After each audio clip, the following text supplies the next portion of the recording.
یہ نواز شریف صاحب کا ٹریک ریکارڈ ہے، نہ صرف اس شخص سے ملے جس نے گندی گالیاں دی پاکستان کو، اس کو تو وہ سڑک پہ آ رہا ہو اور جھک کر سلام کرے تو اس کے سلام کا جواب نہیں دینا چاہیے۔ دیکھیے ایک آدمی ہے جو ملک سے بے وفائی کا مرتکب ہوتا ہے۔ فضل الحق کے بارے میں جسے شیر بنگال کہا جاتا ہے، قائد اعظم کا یہ خیال تھا کہ 1946 کے الیکشن میں انہوں نے پاکستان کی مخالفت کر کے پاکستانی کاز کو نقصان پہنچایا۔ اس سے پہلے وہ کہہ چکے تھے ایک بار کہ میں وائسرائے کو یہ کرسمس کے تحفے کے طور پہ پیش کرتا ہوں، ڈھاکہ میں کہا تھا۔ وہ رضا ربانی کے والد عطا ربانی نے لکھا ہے کہ وہ قائد اعظم اپنے کمرے سے باہر نکلے، کانسٹیٹیوئنٹ اسمبلی جو تھی وہ سندھ میں تھی، جو سندھ اسمبلی ہے، تو وہ اتنا جھکا فضل الحق راستے میں کھڑا رہا ملاقات کے لیے، مطلباً مزاج آدمی تھا، کبھی ادھر کبھی ادھر، اتنا جھکا کہ بالکل وہ یعنی رکوع میں تقریباً چلا گیا، لیکن قائد اعظم نے آنکھ اٹھا کر بھی اس کی طرف نہیں دیکھا اور خاموشی سے چلتے گئے۔ مذمت وہ کرتے نہیں تھے، برا بھلا کسی کو کہتے نہیں تھے۔ یہ بحث نہیں چھڑ گئی ہے، یہ نواز شریف کی زندگی کے شاید سب سے بڑا بلنڈر ہے۔ اس کے علاوہ ہمارے پاس سینکڑوں تفصیلات موجود ہیں، وہ میں عرض کرتا ہوں کہ جب وہ درجنوں واقعات ہیں جس میں کم از کم اس نے انڈیا کے سافٹ کارنر شو کیا اور ریاست پاکستان کی مخالفت کی، پاکستان کی حکومت کی نہیں، پاکستانی حکومت کی مخالفتوں پہ تنقید کرنا، اس کی مخالفت کرنا، حتیٰ کہ مبالغے سے مخالفت کرنا تھا، اس میں تو کوئی ایسی بات نہیں۔ یہ جمہوریت میں یہ ہوتا ہی ہے، ساری دنیا میں ہوتا ہے۔ دیکھیے عبد الباسط کہتے ہیں 3 برس وہ رہے انڈیا میں ہمارے ہائی کمشنر، سفیر کو ہائی کمشنر کہا جاتا ہے، یعنی وہ لوگ جو برطانیہ سے جن کا تعلق رہا ہے، کینیڈا میں بھی ہائی کمشنر ہوگا، انڈیا میں بھی ہائی کمشنر ہوگا، بنگلہ دیش میں بھی ہائی کمشنر ہوگا، برطانیہ میں بھی ہائی کمشنر ہوگا، جتنے ملک ہیں۔ وہ کہتے ہیں کہ اور انہوں نے یہ بات اب یہ پاکستان میں نہیں کہی، کرن تھاپر کو انٹرویو دیتے ہوئے کہی، جسے آج محی یوسف نے انٹرویو کیا، کہ جذباتی تعلق ہے مودی سے، میاں نواز شریف صاحب کا جذباتی تعلق ہے۔ دیکھیے وہ گئے اس کے جشن تاج پوشی پہ، اس کو جشن کی طرح اس نے منایا اور یہ کہا کہ میں مشورہ کروں گا، لیکن اس سے پہلے کانسنٹ وہ دے چکے تھے۔ اچھا، حریت کا پہلا موقع تھا کہ پاکستانی وزیر اعظم حریت کانفرنس کے لیڈروں سے نہیں ملا۔ اچھا، امریکہ میں وہ امریکی سفارتکاروں سے ملاقاتیں کر رہے ہیں، برطانوی سفارتکاروں سے ملاقاتیں کر رہے ہیں، انڈین سفارتکاروں سے، بعض اطلاعات ہیں اسرائیلی سفارتکاروں سے بھی ملاقاتیں کر رہے ہیں۔ اب آپ پورا ان کا ٹریک ریکارڈ دیکھ لیں کہ انہوں نے گجرال نے جب وہ 1996 میں حکومت سے نکالے گئے 93 میں، تو گجرال نے لکھا کہ کشمیری مجاہدین کے خلاف یہ ہماری مدد کرتے رہے۔ نواز شریف 99 میں جب وہ نکالے گئے تو مجید نظامی نے لکھا ہمیں معلوم نہیں تھا کہ یہ شخص یاسر عرفات بن چکا ہے، یعنی امریکہ کی لائن پہ اسرائیل کے ساتھ سمجھوتا اس نے کر لیا، اس نے انڈیا سے کر لیا۔ چینی آپ کو پتہ ہے بھیجتے رہے انڈیا، اس پہ مجید نظامی صاحب بہت ناخوش تھے۔ ہاں جی، ایٹمی دھماکے پہ آپ کو معلوم ہے کہ وہ ریلیکٹنٹ تھے، نہیں کرنا چاہتے تھے، وہ تو کریڈٹ لیتے اس کی، وہ چھوڑے نا جی، کریڈٹ کو بات مکمل کرنے دیں۔ اس پہ الطاف غور کی کتاب میں اس کی تمام تفصیلات موجود ہیں۔ وہ تو پورا ملک اٹھ کے کھڑا ہو گیا تو کوئی چارہ ہی نہیں تھا اس کے سوا۔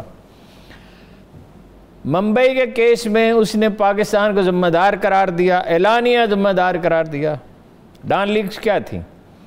اچھا، پھر اس نے یہ پٹھان کوٹ میں واقعہ ہوا تھا، وہ جو گجرانوالہ میں FIR درج کی گئی، پھر اس نے کرن تھاپر کو ایک انٹرویو میں، کرن تھاپر کو تھا یا IBN کو تھا، CNN کے ساتھ جو وابستہ ہے، 1913 کی انتخابی مہم میں یہ کہا، اس سے پوچھا گیا کہ کیا پاکستان ملبس ہے انڈیا کے اندر ٹیررزم میں؟ اس نے کہا میں پاکستانی ایجنسیاں، اس نے کہا میں اس پہ جائنٹ کمیشن بناؤں گا، جائنٹ کمیشن انڈیا اور بھارت کا۔ جنرل راحیل شریف اور ظہیر الاسلام کے ساتھ جب وہ انڈیا گیا تو وہ مسلسل قرضئی زہر اگل رہا تھا پاکستانی ایجنسیوں کے خلاف، پاکستانی فوج کے خلاف، پاکستانی پالیسیوں کے خلاف۔ اب یہ دونوں آدمی خاموش بیٹھے ہوئے ہیں، وہ سفارتی آداب کا تقاضا یہ ہے کہ یہ دونوں نہ بولے جب وزیر ہے۔ ان کا خیال تھا کہ وہ کشمیر کا ذکر کریں گے، وہ کہیں گے کہ بھئی آپ بلوچستان میں ٹیررزم کرتے ہیں، آپ تحریک طالبان پاکستان کی حمایت کرتے ہیں، ہزاروں شہری ہمارے شہید ہو گئے ہیں، بموں کے دھماکے ہو رہے ہیں، معصوم بچے مر رے ہیں ISI کے دفاتر پہ۔ آپ کو پتہ بعد میں حملے ہوئے، GHQ پہ ہوا، مساجد پہ ہوئے، امام بارگاہوں پہ ہوئے، مزاروں پہ ہوئے، مینا بازاروں میں ہوئے، چرچ میں ہوئے، کوئی چیز میں اس کا اس نے ذکر ہی نہیں کیا. اور اوباما کے سامنے پرچیوں پہ پڑھتے ہوئے جو بات اس نے کہی، ہمیں اپنا گھر ٹھیک کرنا چاہیے، ہمیں اپنا گھر ٹھیک کرنا چاہیے، لیکن یہ بات وہاں بیٹھ کے کیوں کہہ رہا تھا اور اس کا مفہوم کیا تھا؟ صحیح. ڈان لیکس میں مسئلہ کیا تھا جس کی وجہ سے اتنا ہنگامہ ہوا؟ پھر میں آپ کو ایک خبر دیتا ہوں آج، کیا؟ اور اس کی تردید نہیں کی جا سکتی، ٹھیک ہے؟ مطلب اس وقت تو بعض لوگ ہیں وہ ایسے مناصب پہ ہوتے ہیں وہ بول نہیں سکتے، لیکن جب وہ اپنا منصب سے باوقار طریقے سے سب کدوش ہو جائیں گے، ایک وقت آئے گا تو وہ اس کی گواہی دیں گے. جنرل باجوہ کی تقرری کے بعد جتنی میٹنگز ہوئیں اس میں مسلسل وہ انہیں قائل کرنے کی کوشش کرتے رہے کہ بھارت اور افغانستان کے ساتھ ہمیں نرمی برتنی چاہیے، ٹھیک ہے، اور ریٹیلیٹ نہیں کرنا چاہیے. یعنی جب اس نے کہا کہ پاکستان جو ہے وہ پاکستان کی سرزمین، کرن تھاپر سے کہا ہمیں پاکستان کی سرزمین استعمال نہیں ہونے دوں گا انڈیا کے خلاف، اس کا دوسرا مطلب یہ تھا کہ انڈیا کر سکتا ہے، پاکستان جو ہے جواب اگر دینا چاہے تو نہیں دے سکتا. اچھا، ایک آدھ واقعہ نہیں ہے، بے شمار واقعات ہیں. مثلا یہ میثاق جمہوریت کیا تھا، لائیں نکالیں اس کو، اس کی 70ویں شق ہے وداؤٹ پریجڈس افغانستان اور انڈیا کے ساتھ اچھے تعلقات رکھے جائیں. یہ میثاق جمہوریت کی ہے. میثاق جمہوریت میں لکھا ہے وداؤٹ پریجڈس کا کیا مطلب ہے کہ ہمیں کوئی اعتراض نہیں ہوگا، وہ جو مرضی کرتے پھریں. امریکہ نے اس کا بندوبست کیا تھا، MI6 اس میں انوالو تھی، برطانوی دفتر خارجہ نے مذاکرات کرائے تھے ان دونوں کے، اور پھر مشرف کے ساتھ مذاکرات کرائے تھے اور NRO ہوا تھا، ٹھیک ہے. دیکھیے یہ سب جو اس نے کہا پاکستانی ایجنسیوں کے خلاف، فوج کے خلاف، ممبئی کے معاملے میں، یہ پٹھان کوٹ کے معاملے میں، دوسری چیزوں کے معاملے میں، ڈان کو جو انٹرویو دیا، یہ FATF میں پاکستان پہ پابندیاں لگوانے کی بنیاد بنا، ٹھیک ہے. اب کچھ واقعات ہیں وہ اتنے بار دہرائے جا چکے، میں ان کا ذکر نہیں کرنا چاہتا. بغیر ویزے کے مودی اور اس کی پوری ٹیم کا اس کے گھر پہنچنا، انہوں نے نواسی کی شادی پہ پگڑی بدلنا، ان کا خود انڈین پگڑیاں پہننا، راجستانی پگڑیاں پہننا، جندال کا بغیر ویزے کے آنا، مری جانا، اس کا جندال کا بیٹے کو لے کے گھر جانا، اب ہمارے سفارت خانے کو اور سفیر کو مطلع کیے بغیر انڈین بزنس مین سے ملنا. جی رشید چودھری جو ٹی بی کو جو ادارہ کنٹرول کرتا ہے، یہ اپنا نگرانی کرتا ہے، پیمرا ہے یہ، اس کے پاس ایک انڈین گیا، اس نے کہا کہ مجھے یہ چینل کھولنے کی اجازت دی ہے وزیر اعظم نے، آپ کا نام میسج ہے. اس نے کہا وٹ، کیا اجازت؟ تو ریسیپروکل ہوتا ہے، پاکستانی کسی چینل کی نشریات وہاں ہو رہی ہوں، یہاں انڈین کسی چینل کو اجازت، کہ مجھے وزیر اعظم نے اجازت دی، اس کو نکال دیا گیا رشید چودھری کو. اچھا، ایسا لگتا ہے کہ کوئی نفرت ہو گئی ہے اپنی قوم سے، ٹھیک ہے.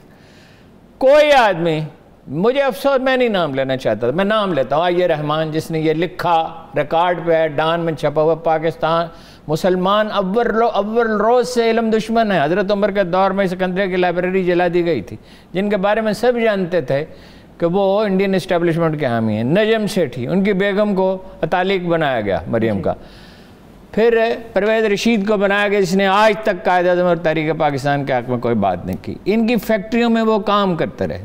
محترمہ تسلیم اسلم، جو جن کے ہماری ترجمان رہی ہیں جنیوا میں، جن کی زبردست ریپوٹیشن ہے، نہایت نیک نام خاتون ہے، انہوں نے کہا ہم سے کہا گیا انڈیا کے خلاف بات نہ کریں، کلبھوشن کا نام نہ لیں، ٹھیک ہے.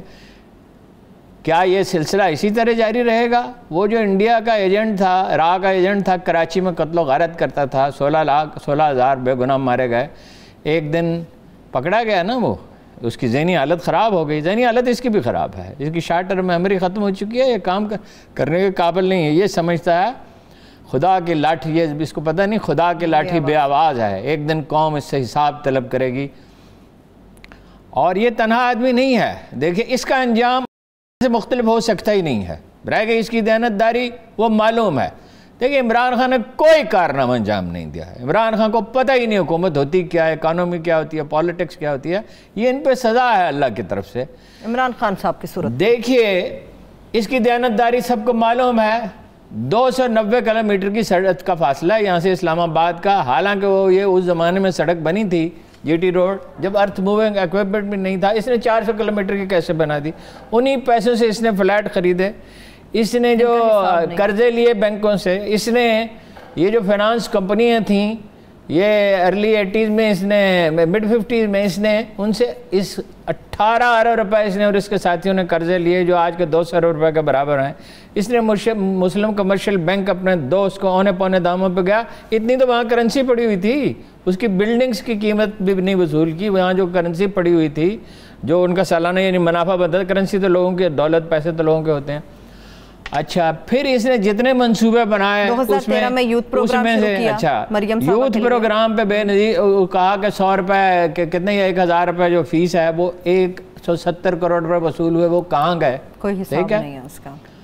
تو یہ ایک ایسا آدمی ہے جو یہ سمجھ رہا ہے کہ یہ انسانوں کو بھی دھوکہ دے سکتا ہے, خدا کو بھی دھوکہ دے سکتا ہے. یہ دولت ہی اس کا ایمان ہے اور اقتدار ہی اس کا ایمان ہے. محسن کچھ یہ پرلے درجے کا ہے. اس نے جنیجو سے غداری کی. یہ ضیاء الحق کا اس کا کارڈ استعمال کرتا رہا. جب ضیاء الحق کارڈ مطلب کا کوئی فائدہ نہیں رہا تو اس نے اس کا نام لینا چھوڑ دیا. اس نے قاضی حسین احمد کو ڈمپ کیا.